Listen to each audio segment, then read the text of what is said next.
jovencitos, mi nombre es Paula Mateos y para aquellos que no me conozcáis me voy a presentar. Soy licenciada en Derecho y estudiaba las oposiciones de abogacía de la Comunidad Autónoma. Suspendí el cuarto de los 5 exámenes y justo salió las oposiciones de abogacía para el ente local. Ya sabéis que en el ámbito de las oposiciones de abogacía, en función de la administración territorial a la que defiendas, está abogacía del Estado, comunidad autónoma y ente local.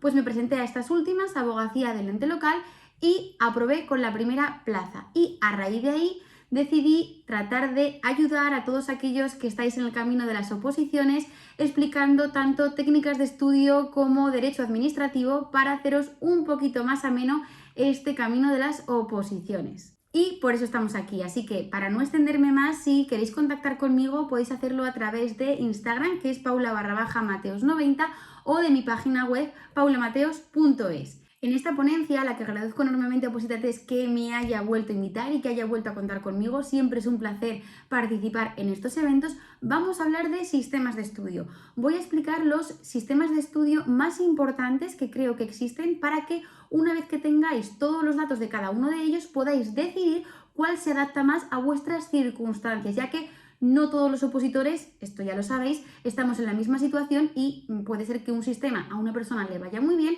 y a otra no. Así que os voy a explicar los principales sistemas para que podáis decidir cuál se adapta mejor a vosotros.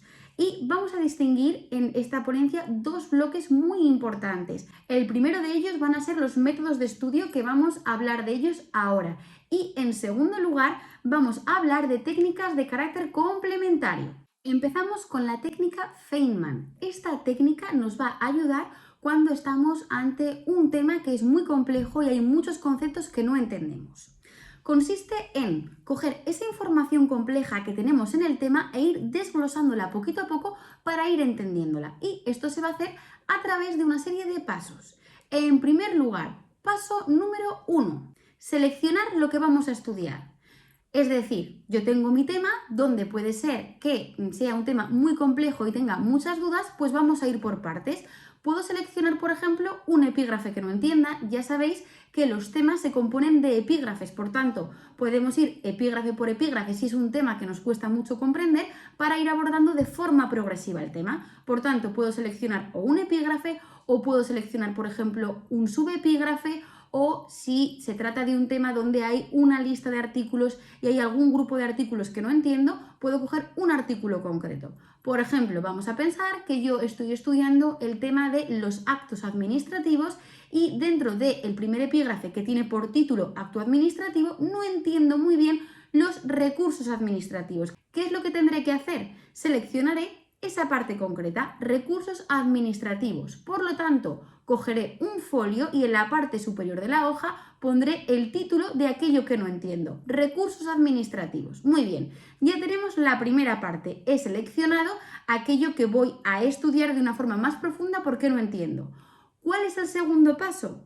El segundo paso sería el desarrollo del concepto, es decir, una vez que yo ya tengo determinado qué concepto voy a estudiar de una forma más profunda porque no entiendo, voy a desarrollarlo, voy a buscar una explicación, voy a preguntar al preparador, etc. Lo voy a desarrollar de una forma fácil, es decir, explicándolo con nuestras palabras, como si se lo quisiéramos contar a alguien que no lo entiende. ¿Para qué? Para que cuando yo vaya ya al paso 3, es decir, el paso de revisar y completar, yo lo vuelva a leer y vea si realmente estoy entendiendo todo. Por tanto, técnica Feynman serían 3 pasos.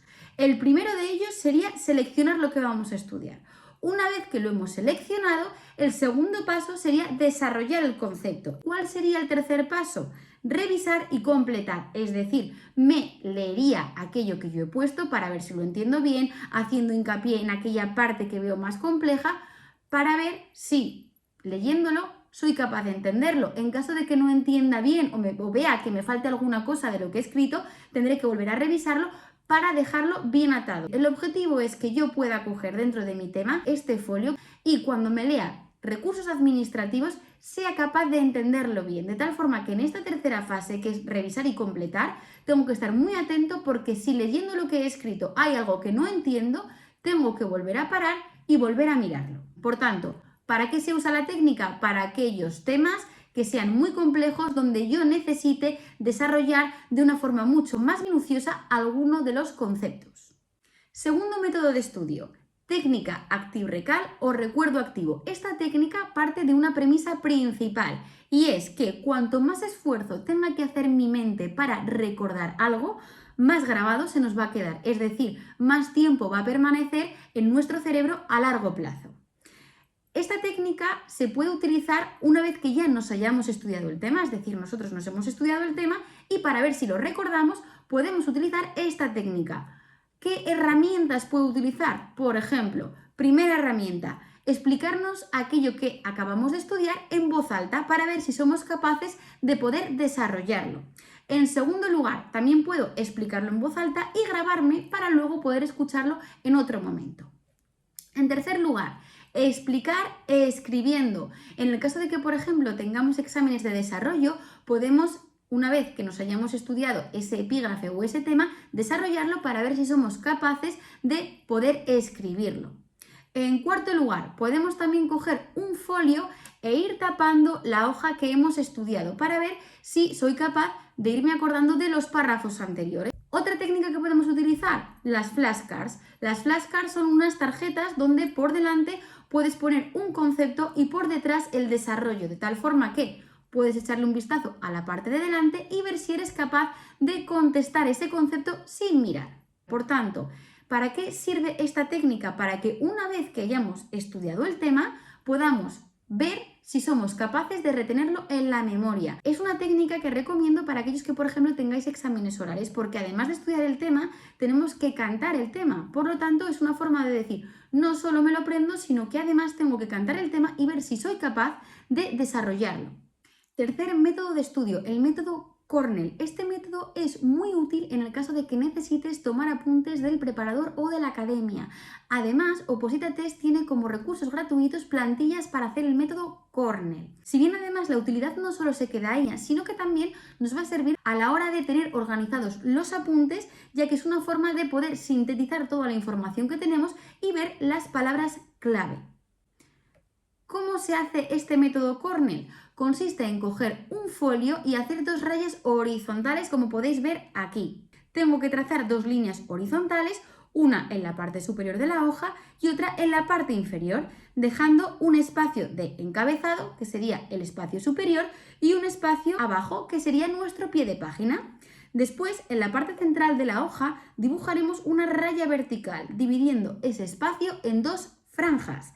La franja de la izquierda será un poquito más estrecha, dejando un cuarto del espacio, y la de la derecha será más amplia, dejaremos 3/4 de ese espacio, ya que ahí es donde vamos a escribir. Por tanto, en nuestro encabezado lo que vamos a anotar es, en primer lugar, si yo lo uso para tomar apuntes en clase o en el preparador, anotaré el título del epígrafe o el tema que estén desarrollando en clase.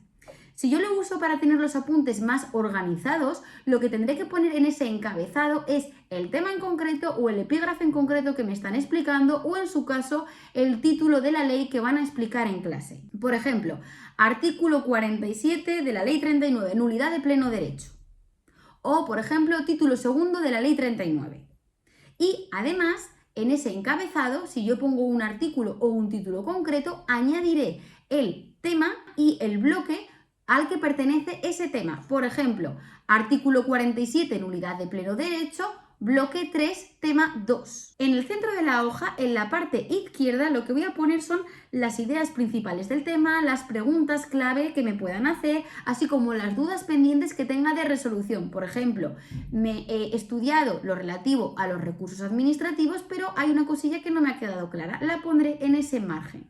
¿Qué es lo que pondré a la derecha en el centro de la hoja? Lo que pondré será la explicación, el desarrollo de ese concepto clave, de esa duda que previamente ya he buscado, etc.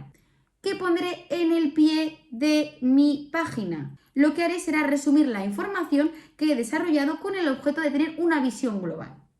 ¿Para qué se puede utilizar este método? Para la sintetización de apuntes. Pasamos al siguiente método de estudio, método Robinson o el método EPL2R, por sus siglas en inglés. Este método Robinson consta de 5 pasos. El primer paso consiste en explorar.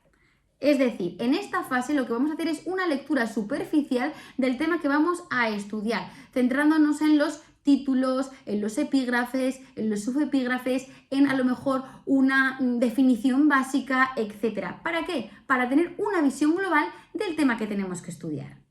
En segundo lugar, preguntar. Es decir, nos vamos a volver a leer ese tema de una forma mucho más exhaustiva y tendremos un folio al lado donde nos iremos anotando aquellas preguntas que nos vayan surgiendo conforme vayamos estudiando. Por ejemplo, estoy estudiando un tema de tributario, aparece la palabra dación en pago y no sé qué es. Muy bien, pues en mi hoja anotaré la palabra dación en pago para luego posteriormente buscarla y dar solución a esa duda o pregunta.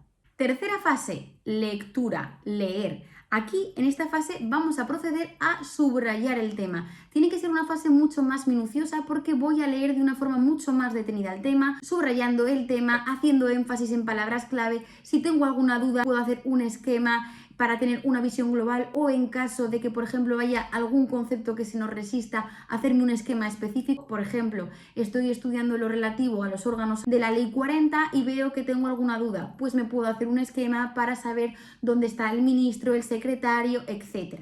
En cuarto lugar, recitar. ¿Qué quiere decir esto? Que una vez que yo he hecho todo ese trabajo previo de exploración, de preguntarme y resolver las dudas, de leer de una forma más minuciosa, realizando algún esquema, algún mapa mental, algún resumen si lo he necesitado, toca recitar la lección. Es decir, voy a coger el tema o el epígrafe que me he estudiado y lo voy a recitar. Puedo hacerlo en un primer momento recitándolo con la hoja delante, si al principio veo que me cuesta, pero en un segundo momento trataremos de recitar ese epígrafe o ese tema sin la hoja para ver si soy capaz de retener esa información en la memoria. Quinto y último paso, la segunda R, repasar. Es muy importante hacerlo no solo los días previos al examen, sino durante toda nuestra planificación del estudio. Tengo que fijar un tiempo para repasar el tema que me he estudiado. ¿Para qué podemos utilizar este método? Para tener una serie de pasos a la hora de estudiar. Muchas veces nos da miedo abordar un tema porque no sabemos cómo empezar. Pues podemos utilizar esta técnica para establecer una serie de pasos para abordar el tema. Puede estar más indicado también para aquellos que tengan exámenes tipo test, ya que en la segunda fase, lo relativo a las preguntas, puede ayudar mucho porque tanto aquellos que tenéis exámenes tipo test como exámenes prácticos, no solo tenéis que memorizar determinados preceptos que estáis estudiando porque os los pueden poner de forma literal en una pregunta tipo test, sino que además tenéis que entender muy bien lo que estáis estudiando porque hay muchas preguntas que son de aplicación de la normativa, tanto en el tipo test como en el práctico. Por tanto, esta técnica os puede servir mucho porque tenemos esta fase 2 que es la fase de preguntar y es una fase donde nos vamos a ir haciendo preguntas sobre aquellas partes que no entendemos del tema. También puede ser útil para aquellos que tengáis exámenes orales. ¿Por qué? Porque la fase 4, que es la fase de recitar, os puede ser de mucha utilidad. Tener en cuenta que si tenéis un examen oral, no solo consiste en estudiar el tema, sino que además tenéis que cantarlo, tenéis que aprender a cantar el tema. Siguiente técnica de estudio, método SQ4R. ¿En qué consiste este método? Esta técnica nos va a permitir retener y organizar una gran cantidad de información en nuestra cabeza, mejorando además nuestra comprensión lectora, ya que es un tipo de sistema donde al hacerse una serie de preguntas nos va a permitir poder saber si conforme vamos estudiando también vamos entendiendo. Consta de 6 pasos. El primer paso es inspecciona. Consiste en tener una visión global, es decir, al igual que en el caso anterior, yo me voy a mirar por encima mi tema, voy a ver los epígrafes, subepígrafes, palabras clave o conceptos importantes que existan en el tema a efectos de tener una visión global de aquello que voy a estudiar. El segundo paso es question, es decir, pregunta. Aquí es donde viene esa parte específica de este método que es la comprensión lectora. ¿Por qué? Porque los epígrafes que hemos visto, esos epígrafes principales o subepígrafes, los vamos a transformar en una pregunta de examen. Por ejemplo, si yo estoy estudiando un tema de derecho procesal, procesos declarativos, y mi epígrafe tiene por rúbrica procesos declarativos, yo lo voy a transformar en una posible pregunta de examen que consistiría en ¿qué son los procesos declarativos? Y lo anotaría en una hoja aparte para irme anotando las preguntas. Pero no solo nos vamos a quedar ahí, es decir, no solo vamos a anotar en este papel las preguntas de epígrafes o subepígrafes principales, esa transformación que hemos hecho, qué son los procesos declarativos, en qué consiste el juicio ordinario. No nos vamos a quedar ahí, sino que conforme vayamos viendo el tema, vamos a ir seleccionando preguntas que consideremos que nos pueden hacer. Por ejemplo, si yo estoy en el epígrafe de los juicios declarativos, pues me puedo hacer varias preguntas. Por ejemplo, ¿qué tipos de procesos declarativos existen? ¿Dónde están regulados? Cuando tengo que determinar a qué proceso declarativo acudir, ¿qué prima? ¿La cuantía o la materia? ¿A partir de qué cuantía acudimos al juicio ordinario? Es decir, preguntas que creemos que nos pueden hacer. Una vez que yo ya he hecho la fase de inspección y la fase de pregunta, vendría la tercera fase. La tercera fase es leer, read. Tercera fase. ¿Qué consiste o qué se hace en esta fase?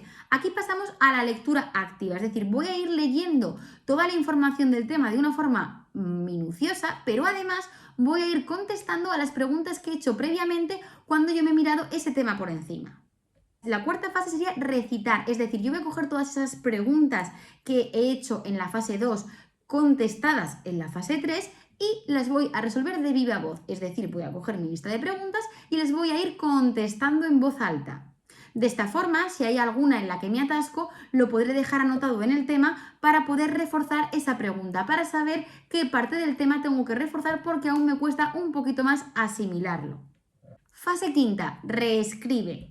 Volveremos a coger nuestro listado de preguntas, pero en lugar de contestarlas en voz alta, las vamos a escribir. Fase 6, revisar. Tenemos que revisar todo lo que hemos anotado, las respuestas a esas preguntas que hemos hecho, ver si están completas, si falta algo, a efectos de que cuando yo ya vuelva a coger ese tema para estudiarlo, habré seleccionado las preguntas, las habré contestado primero en voz alta y luego las habré desarrollado de tal forma que en la vuelta siguiente ya tendré mis preguntas escritas y contestadas para poder ir más rápido. ¿Para qué podemos utilizar este método? Para tener una serie de pasos a la hora de estudiar, es decir, igual que el supuesto anterior, este método también es una forma de abordar el tema. Cuando no sabemos cómo coger el tema, hemos explicado el método Robinson y también está este método, el SQ4R. Recomendaría más a lo mejor esta técnica de estudio o este sistema de estudio para aquellos que tengáis exámenes de preguntas cortas o desarrollo, porque con el paso 2, que es hacernos preguntas, y luego con el paso 5, que es reescribirlas, nos va a servir mucho a la hora de detectar posibles preguntas cortas o preguntas largas de examen. Último sistema de estudio, el método PLEMA, que está formado por 5 pasos. Vamos a ver cuáles son. En primer lugar, prelectura. Al igual que los dos casos anteriores, vamos a hacer una visión global del tema. Si os fijáis, siempre se empieza así. ¿Por qué? Porque es muy importante que nosotros tengamos, antes de ponernos a estudiar a fondo, una visión global del tema. Saber de qué me van a hablar, los títulos, capítulos, secciones que van a entrar de la ley, etc. Yo tengo que tener una visión global antes de centrarme en el estudio. Por lo tanto, la primera fase será la prelectura. Segunda fase será la fase de lectura, es decir, vamos a ir leyendo de una forma mucho más detenida el tema, podemos ir leyendo epígrafe por epígrafe y una vez que yo coja el primer epígrafe haré esa lectura comprensiva y las dudas que tenga las tengo que resolver. En el caso de que haya alguna palabra que no entiendo la tengo que buscar, es decir, es una fase de lectura activa mucho más minuciosa. Ya no solo tengo que tener una visión global, sino que aquel epígrafe que me he leído lo tengo que entender y aquello que no entienda lo tengo que buscar. Tercer paso, esquema. Vamos a hacer un esquema del esqueleto de nuestro tema. No consiste en poner todo, sino en poner las cosas principales, de tal forma que yo de un vistazo pueda ver de qué me va a hablar ese tema y cuáles son las cosas principales.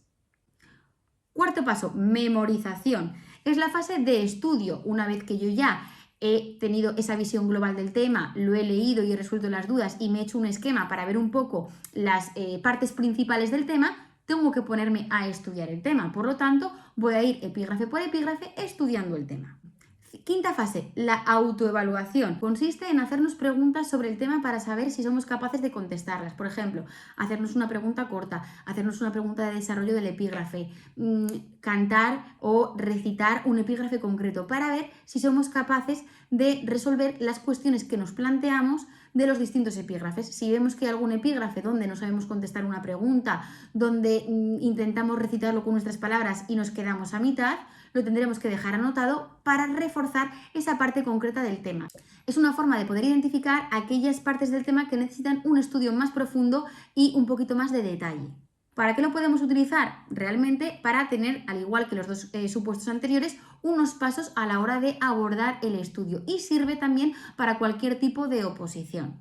Bien, ya hemos abordado las técnicas de estudio principales, la técnica Feynman, la técnica de Active Recall o recuerdo activo, el método Robinson, el método Cornell, el método SQ4R, así como el método Plema.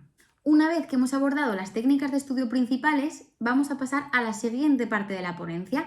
Vamos a hablar de técnicas complementarias. ¿Qué quiere decir técnicas complementarias? Que son técnicas que nos van a ayudar para determinados aspectos del estudio en el día a día, pero no son sustitutivos de los sistemas que acabamos de mencionar, sino que son complementarios. Primer sistema que nos puede ayudar, técnica Pomodoro. ¿En qué consiste la técnica Pomodoro? Es una técnica que nos va a ayudar a poder aprender a estar cada vez periodos más prolongados de tiempo estudiando. Muchas veces cuando nos ponemos a estudiar una oposición nos cuesta mucho mantener la concentración, de tal forma que este sistema nos permite ir poquito a poco aprendiendo a estar más tiempo sentados estudiando. Consiste en realizar un intervalo de estudio de 25 minutos seguido de 5 minutos de descanso. Haremos este intervalo de 25 minutos 4 veces, 25, 5, 25, 5, 25, 5 y 25. De tal forma que cuando llevemos 4 periodos de 25 minutos y hagamos una hora, haremos un descanso un poquito más largo, de 10-15 minutos, antes de empezar el siguiente Pomodoro. Es una forma de conseguir mantener la concentración, ya que si sabes que vas a estudiar un periodo de 25 minutos, pero que luego vas a tener tu pequeño descanso, te va a costar menos sentarte a estudiar. ¿Cómo podemos utilizar la técnica Pomodoro para aprender a estar más tiempo sentados estudiando?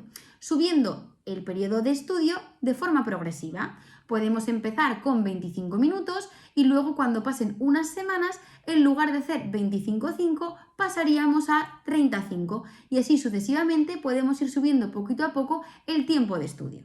Pasamos a la siguiente técnica complementaria, el método Leitner. Este método se utiliza para poder ir introduciendo en nuestro estudio repasos de conceptos o elementos claves. Como ya hemos dicho, es un sistema o una técnica complementaria. En ningún caso va a sustituir a los métodos de estudio que hemos comentado, sino que los va a complementar. ¿Para qué puedo utilizar yo este método Leitner? Para poder reforzar y memorizar datos concretos o conceptos cortos, por ejemplo, plazos, fechas, autores, una definición concreta, etc. ¿Cómo lo realizaremos? Cogeremos una cartulina chiquitita, que son las denominadas flashcards o tarjetas de memoria, que además Oposita Test tiene contenido gratuito para que las podáis realizar. Y lo que haremos será poner por delante una pregunta o una definición concreta y por detrás pondremos la justificación y el desarrollo, de tal forma que por delante nos haremos la pregunta y lo que tendremos que hacer es contestarla sin mirar y luego por detrás veremos la respuesta para saber si lo hemos hecho bien. Estas flashcards las podemos ir elaborando de forma progresiva. Por ejemplo, cuando nos terminemos de estudiar un tema, podemos coger 2 flashcards y hacernos 2 preguntas concretas para incorporarlas luego a nuestros repasos. Una vez elaboradas las fichas de un tema concreto, las vamos a agrupar y las vamos a guardar en una cajita. Mi recomendación es que tengamos 3 cajas distintas porque vamos a establecer una periodicidad distinta en los repasos. Vamos a tener la caja número 1, que van a ser aquellas preguntas, aquellas flashcards que estén en la caja 1, van a tener un repaso diario. Vamos a tener una caja 2, que el repaso va a ser semanal, y vamos a tener una caja 3, donde el repaso va a ser quincenal. De tal forma que todas nuestras flashcards van a empezar en la caja número 1. Todos los días cogeré esas flashcards, miraré la pregunta y trataré de responder sin mirar. Aquellas que haya acertado pasarán a la caja 2 y aquellas que no haya acertado se quedarán en la caja 1. Al día siguiente yo volveré a coger mi caja 1 porque ya hemos dicho que es repaso diario y volveré a contestar las preguntas. Las que acierten pasarán a la caja 2 y las que no acierten se volverán a quedar en la caja 1. Una vez a la semana cogeré esta caja número 2 y haré lo mismo. Volveré a leer la pregunta y trataré de responderla. En el caso de que haya acertado, pasarán a la caja 3 y si no, volverán a la caja 1. Y esta caja 3 la voy a coger de forma quincenal, de tal forma que el día que a mí me toque coger esa caja número 3, yo volveré a hacer el mismo sistema, me volveré a leer las preguntas que están en esa caja 3 y las que acierte se seguirán quedando en esa caja 3 y las que no acierte volverán a mi caja número 1 para tener un repaso diario, porque me he dado cuenta de que no es una pregunta que está muy afianzada como para poder repasarla de forma quincenal. Bien, pues hasta aquí la ponencia de hoy. Espero que os haya sido de utilidad. He querido explicar los sistemas de estudio que considero más importantes. Como he dicho, hay distintos sistemas que se pueden utilizar para lo mismo. Lo he hecho para que cada uno pueda escoger el sistema donde se encuentre más cómodo. También deciros que no hay un sistema único, es decir, que podéis coger una parte de un sistema, otra parte de otra. No olvidéis que es el sistema de estudio el que se tiene que adaptar a vosotros y no al revés. De tal forma que no pasa nada si cogéis los 3 primeros pasos de un método y los 2 últimos pasos de otro. Así que bueno, espero que os haya gustado. Muchas gracias otra vez a Opositates por contar conmigo y hasta la próxima.